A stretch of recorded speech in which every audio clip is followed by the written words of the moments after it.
Bom, primeiramente eu preciso dizer do quanto eu estou feliz por poder entrevistar uma pessoa que não é somente minha amiga, mas é quem eu admiro. Nesses nossos 14 anos, admirei a todo momento, desde o começo, enquanto minha colega Letéia era destaque em cada fase do concurso, sempre na primeira colocação, a mulher de maior destaque do nosso concurso. E, posteriormente, só veio a mostrar que esse destaque continua, né, que continuou durante os 14 anos de carreira e que continua desenvolvendo aí de maneira irretocável o seu trabalho, sempre tendo desenvolvido com brilhantismo nas mais diversas comarcas, nas mais diversas áreas de atuação. É um orgulho muito grande ser a colega dessa nossa promotora de justiça hoje entrevistada. E eu penso assim que é uma pessoa que hoje posso dizer que, além de uma amiga, realmente, é alguém que eu vislumbro como a promotora de justiça que bem representa o Ministério Público do Estado do Paraná. Muito obrigada, viu, Mari, pelas palavras. Sem dúvida, muito sinceras. Obrigada. Bem, Letéia, o que fez você decidir pela carreira do Ministério Público Estadual? Sim. Então eu quero primeiro agradecer as palavras da Mari, da Mariana, né? Eu me lembro da época do nosso concurso, que foi em 2004, né, exatos 14 anos, né? Que eu sempre quis o Ministério Público, assim. Quando eu fiz estágio no Ministério Público, eu me apaixonei pela instituição. Na época eu passei em outros concursos mais rentáveis e eu acabei optando pelo Ministério Público. E eu tinha um ideal, assim, um ideal enorme decorrente desses poderes que um promotor de justiça ou uma promotora de justiça tem, constitucionais, que nos empodera para sempre beneficiar a sociedade. Eu sempre vi o Ministério Público como um instrumento de mudança social. A capacidade, o poder de investigação, de combater a corrupção, tutelar interesses meta-individuais, ter um instrumento com uma ação civil pública na mão, requisição de documentação, são poderes assim que realmente tornam o Ministério Público a instituição capaz de fazer mudança social. E isso até hoje é assim. Então, assim, eu amo ser promotora de justiça. E com relação à nossa carreira em específico, existe um momento aí em que nós não escolhemos, né, permanecer no interior, alguns anos atrás, e acabamos ficando em torno de 8 anos nessa carreira do interior, de maneira involuntária, porque era uma época aí muito peculiar da carreira do Ministério Público, em que se demorava mais para a promoção. Ficamos muitos anos na substituição, muitos anos na comarca inicial, de entrância inicial. Então, eu gostaria de saber se foi muito difícil, né, o que mais te marcou nessa situação de muitos anos no interior. Eu analiso como uma dificuldade esse início de carreira, porque principalmente por ser mulher, jovem, promotora, os desafios são enormes, né? A vida social nessas comarcas iniciais para nós mulheres, né, é complicada, assim. O ciclo de amizade geralmente se resume a juízes que você trabalha, o pessoal do fórum no máximo. Né? Então eu lembro muito dessa precariedade social, assim, de convívio, de vida fora do fórum, né? Era bem complicado. Então, assim, trabalhava mais porque não tinha nada o que fazer. E a segunda coisa, assim, de desafio, eu lembro que o promotor adotando uma postura bem combativa, ainda mais em cidade pequena, a consequência ela vem de várias formas. Eu fui ameaçada várias vezes. E uma das ameaças me marcou bastante, assim. Eu lembro que eu estava numa comarca, em Palmital, e eu ajuizei uma ação de busca e apreensão na prefeitura, acabamos pegando diversa documentação, né?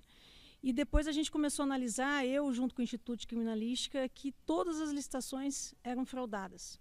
Aí eu entrei com diversas ações civis públicas, né? O prefeito ele foi afastado liminarmente do cargo. O Tribunal de Justiça confirmou essa liminar, ele nunca mais voltou a exercer o mandato, mas eu me lembro que daí eu recebi essa ameaça de morte dele. E na época, por falta de experiência e não ter muita noção da realidade, eu não dei valor. Aí uma colega me ligou para perguntar como que eu estava lá em Palmital, né? Eu falei da situação, ela ficou apavorada. Mas como assim não deu valor? Ah, eu achei que pudesse ser um comentário, porque nunca isso tinha acontecido e era uma coisa inovadora e as pessoas têm essa resistência ao que é novo. E eu imaginei que fosse um comentário assim para me colocar medo também, para deixar com que eu atuasse. Que eu não entrasse mais com ações civis públicas, nem com pedidos de prisão e coisa e tal. E eu continuei trabalhando. E essa minha amiga era mais experiente em promotora de justiça. Aí, quando eu contei toda a história para ela, ela ficou apavorada. Ela ligou para a PGJ na época, pro PGJ na época, e para a presidente da associação na época. E aí foi deslocado a P2 para Palmital no dia seguinte. E acabaram prendendo essa pessoa que o prefeito contratou para me matar, com a arma de fogo. E na instrução desse processo ele falou que só estava aguardando a ordem do prefeito para me matar. Então, assim, foi uma coisa que na época eu não soube ter experiência para analisar a seriedade daquela ameaça. Que é até um conselho que eu dou para as promotoras que estão entrando aí, que essas coisas pelo menos sejam analisadas por outras pessoas. Porque às vezes você está ali no caso, no dia a dia, e você dá uma interpretação muito rasa daquilo. Você não aprofunda muito. Será que pode ser ou não? E aí, nesse caso, era. Né? Então, assim, e posteriormente a equipe que prendeu esse bandido aí, que tinha condenação por homicídio, era evadido do sistema penal, foi o pessoal que trabalhou comigo no GAECO de Guarapuava, anos depois. Né? Então, muita coincidência envolvendo esse caso aí. Um caso muito, muito grave, né? Muito marcante. E como mulher, assim, exatamente daí na perspectiva de gênero, o que te marcou? Se teve alguma dificuldade específica? Olha, assim, essa questão de gênero é uma coisa que demorou para me cair minha ficha. Né? Porque muitas situações que hoje, eu fazendo uma leitura do passado, eu consigo enxergar que muito dessas situações que eu encontrei dificuldade envolvia a minha questão de gênero. Hoje, fazendo essa leitura do passado, eu vejo que as mulheres promotoras jovens que vão chegar nas iniciais aí, intermediárias, vão ter uma certa resistência de atuação pelos próprios atores do sistema de justiça. Então eu vi assim, muitas vezes no tribunal do júri isso se destacava. Se eu era combativa, se eu ia até o final, se eu era um leão naquilo que eu acreditava ser o que era justo, no caso, muitas vezes eu recebia qualificações pejorativas. Ah, é irritada, é mal amada, tá de TPM, ou desequilibrada. Essa daí é desequilibrada. Mas daí, se eu trabalhava com colegas homens que tinham uma posição combativa também, esse colega era extremamente elogiado por essas qualidades. Ele era combativo. Ele era combativo. Nossa, que promotor dedicado, exclusivo. E eu ficava assim, na época, eu confesso que isso não fazia muito sentido, mas não caía minha ficha. Recentemente que eu fiz essa releitura em questão de gênero, eu percebi mais coisas. Por exemplo, eu noto diferença, sentada ali do lado do juiz que preside a audiência, que se for um juiz homem, os atores ali da audiência, seja advogados, advogadas, testemunhas, réus, eles têm uma posição muitas vezes de enfrentamento. Fala alto, bate mão na mesa, quer confrontar. Só que isso é com juízes. Mas com juízes, isso aconteceu raríssimas vezes na minha carreira de 14 anos. Muito mais respeito. Muito mais respeito pelo fato dele ser homem, porque muitas vezes essas mulheres com que eu trabalhei, eu admirava muito mais. Mas para a pessoa que está sentada ali olhando uma promotora e uma juíza sentada, parece que às vezes ele tem uma posição de confronto. A gente tem que sempre demonstrar que é capaz, que é competente, que a gente não vai deixar a audiência sair do trilho.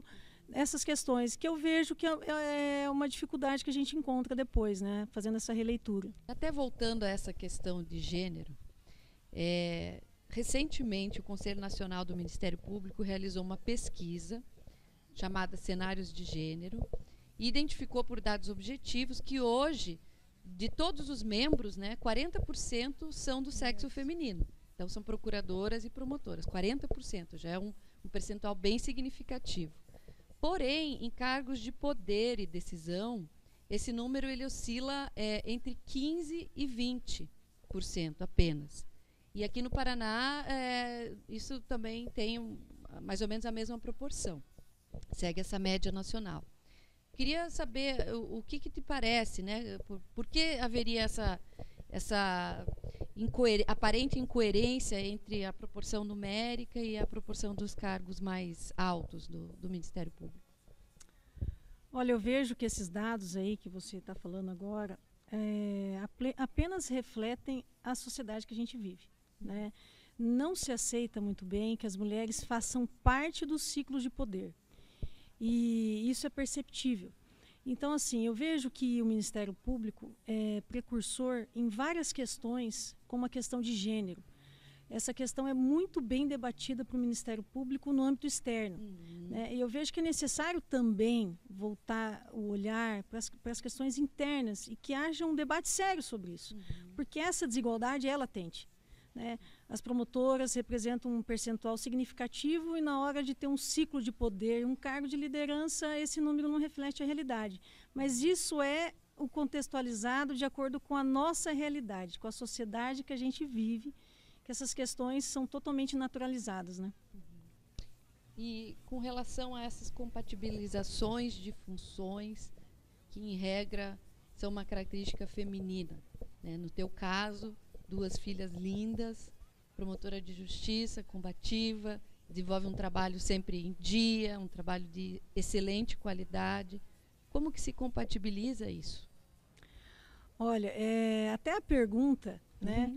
Ela só é feita porque eu sou mulher. Exatamente. Não deveria. Sim, não deveria. Ser uma pergunta exatamente. Para os homens porque também. Se fosse um homem sentado aqui promotor, dificilmente ou nunca se faria uma pergunta: como que você compatibiliza o seu cargo de promotor com o cargo com a função de pai? Exato. Né? Mas assim, eu vejo que eu convivo com a culpa. A culpa me segue todos os dias, porque assim, se eu fico muito tempo na promotoria, a gente tem muito serviço, todo mundo tem, eu fico culpada porque eu não estou em casa dando atenção para as crianças. E o contrário também é verdadeiro. E eu também vejo que essa dupla jornada que a gente tem, de certa forma, atrapalha o nosso rendimento no dia a dia. Porque no final a gente acaba acumulando diversas funções, vivendo com a culpa, tentando administrar o tempo, que parece cada vez menor e mais enxuto, e no final do dia a gente está geralmente exausta, né? Então, assim, o desafio é enorme. E para nós finalizarmos a série de perguntas, né? O que ainda te resta como sonho profissional? O que ainda existe para realizar profissionalmente? Olha, antes de responder essa pergunta, eu queria só falar uma coisa, ainda mais para o pessoal que está, as mulheres que estão assistindo, para que voltem a olhar um pouco nessas questões de assédio. Eu só percebi que eu era assediada e fui assediada na carreira, dentro e fora da instituição, depois daquele questionário que a PMP formulou. Então, assim, para que haja assim, uma percepção mais ampla em relação a isso, uma reflexão. Eu gostaria ainda de estudar, de fazer um mestrado, um doutorado, assim que eu conseguir compatibilizar meu tempo de mãe promotora melhor, que as crianças crescerem, enfim, que eu tiver mais um pouco de tempo livre. E eu gostaria de fazer alguma coisa assim, estudar na área de direitos difusos coletivos, algum projeto que beneficiasse o Ministério Público de alguma forma. E por que não um dia, né, exercer um cargo de chefia, seja na Procuradoria ou na Corregedoria do Ministério Público. Nossa, só vamos ganhar se isso acontecer, né? E agora vamos fazer assim um jogo, né? Uma espécie de leva. Eu jogo e você me traz alguma coisa de volta. Vamos lá, então, um hobby. Jogar tênis. Um filme. Comer, rezar e amar. Muito bom. Uma frase. A comparação é o ladrão da felicidade. Muito boa frase. Uma comarca. A comarca que você mais gostou, né? Porque essa é uma carreira de 14 anos e com muitas comarcas. Então, aquela onde você mais se sentiu satisfeita enquanto promotora de justiça. Talvez Ibaiti, por ser a primeira comarca, assim. Tudo era novo, tudo era desafiador. Então, assim, me marcou bastante a carreira. E, finalmente, uma forma de se levar uma mensagem mesmo que possa ser trazida às nossas colegas que estão adentrando a instituição, agora são recentes, né, que ingressaram recentemente. O que teria para dizer para ela? Então, eu acho que o desafio é enorme, né? Mas com certeza elas são capazes de encarar cada desafio que for surgindo ao longo desse período. Às vezes eu, como promotora, encarava um desafio e achava que aquilo não ia ser ultrapassado. E eu via que eu era capaz, sim, de administrar aquilo, de dar conta daquilo. Então, com certeza, elas são capazes de encarar e ultrapassar esses desafios. E isso vai ser importante para o amadurecimento delas ao longo da carreira, como pessoa, como promotora de justiça. E passa, né? Passou para nós, com certeza vai passar para elas. Talvez num tempo menor, né? Porque a gente ficou muito tempo no interior e isso não está mais acontecendo. Realmente. Muito obrigada. Obrigada eu preciso pelo convite. externar minha honra, minha alegria. Estava com muitas saudades. e realmente é um prazer poder estar aqui conversando sobre a nossa vida ministerial. Eu que agradeço o convite, fiquei lisonjeada e eu acho que é um canal muito importante para conversar com as pessoas, com as promotoras mulheres em relação a essas questões atuais que nós todas enfrentamos. Obrigada.